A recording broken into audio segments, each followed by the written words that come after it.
My name is Tina, and I'm a Bank-On graduate, and my husband David.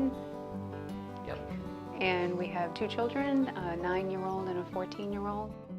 Before we came to Bank-On, we were trying to deal with developing an emergency fund as well as managing payment of quarterly taxes because I was in private practice, and so trying to manage some of the business expenses. We weren't very successful with that, and we were hoping to get some tips. With an installment loan, you take out a set amount, you're paying for it over time. Once you've paid it off, it's done. You're done. That last year had been really rough. We had a lot of unexpected expenses and had depleted what we had for our emergency fund and extra savings, and we just wanted to make sure we weren't in that position again. Getting out of that barrel roll of paying a large payment on our credit card and then turning around and having to use it for the emergency expense. So we never seemed to get ahead. It was pay it down or pay it off, and then within a few months we were back in a position because we weren't planning for periodic expenses and we didn't have a good handle on that. And then to compensate for what had happened that put us in the financial distress to begin with, it's just, we were just robbing Peter to pay Paul, and we wanted some support and being able to get out of that loop.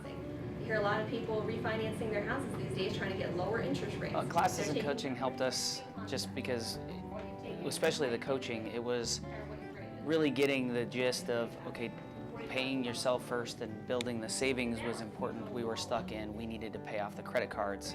We got to pay off our bills. We got to pay off our bills so we have extra money. And at one point during the coaching, it just really clicked that if we have an emergency fund, we won't have to use the credit cards so that we can pay them off, and then we'll have savings and the car, and we won't have a card payment. So that's really what I got out of it.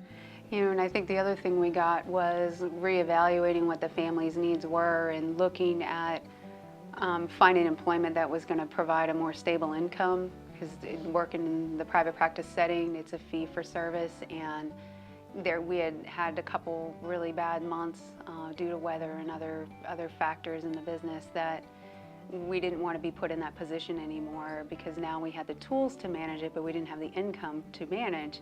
So that led to our decision to make that shift, and so that's what we've done. Well, having a plan to put in place feels like a huge relief. Yeah, it does. I look forward to when we can put it into place, but now we're going to have the income to actually do the things that we have outlined, and it really helps to ground us, I think, when we want to, okay, we have this chunk of money, so let's go and pay this bill. No, stick to the plan. So it gives us the structure that we need to be able to keep that larger goal in sight while managing on the smaller goal level. You may be able to refinance your car loan and get a higher amount than what you actually owe to pay off certain debts. I would recommend Bank-On for anyone who wants or feels that they need a little bit of support to be able to get themselves back on track. Even for anyone who feels that their goals financially are just a hair out of their reach.